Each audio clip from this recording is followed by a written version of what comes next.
అదేంది అప్పులన్నీ తీర్చేసేసాము, కష్టాలన్నీ తీర్చేసేసాము, దాంతో తక్కువ రేటుకే మేము కరెంటు కొనటం వలన రూపాయి మిగిలింది కాబట్టి మీకు తక్కువ రేటుకి ఇస్తున్నామమ్మా అని ప్రతి ఒక్కరికి చెప్పడం ద్వారా ఈ పేపర్లు, టీవీలు, మీడియా ఇవన్నీ అవగాహన లేని సాధారణ ప్రజలను మోసం చేయండి అని బహిరంగంగా పిలిపిస్తున్నారు.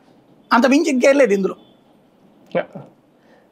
అదే హైదరాబాద్లో డ్రంక్ అండ్ డ్రైవ్లో పట్టుబడిన వాళ్ళకంట మొబైల్ కోర్టులు ఒక 2 రోజులు రోడ్డు మీద పంజాగుట్ లాంటి చోట్ల ఒక ప్లకార్డ్ పట్టుకుని నిలబడాలి, డోంట్ డ్రంక్ అండ్ డ్రైవ్, ఆరోగ్యానికి హానికరం, మందు తాగితే అని ఫైన్ కూడా కట్టాలంట. అలా చేసిన వాళ్ళ తర్వాత మేము ప్రజలకు అవగాహన కల్పిస్తున్నాం, అందుకే బోర్డు పట్టుకుని ఉంచున్నాం అని చెప్పుకుంటున్నారంట సింపతి కోసం.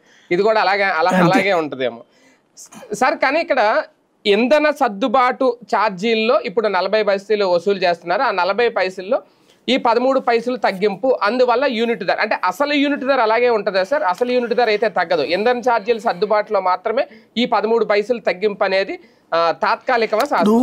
మనకి ఎలా ఉంటుందంటే విజను, భవిష్యత్తు, అద్భుతము, ఆలోచన ఇవన్నీ చెప్తాము కదా, ఉపన్యాసాలు ఇస్తాం కదా. విజన్ అంటే ఏంటి? ఇవాళ ఏదో 2047కి ఎట్లున్నాం, 2030కి ఎట్లున్నాం ఇట్లా అంటున్నాం కదా. కరెంటు ఇదివరకు బొగ్గు ఆధారిత కరెంటు 3 రూపాయలకి వచ్చింది, తర్వాత 5 రూపాయలకి వెళ్ళింది, 7 రూపాయలకి వెళ్ళింది, ఇప్పుడు 10 రూపాయలకి వెళ్ళింది.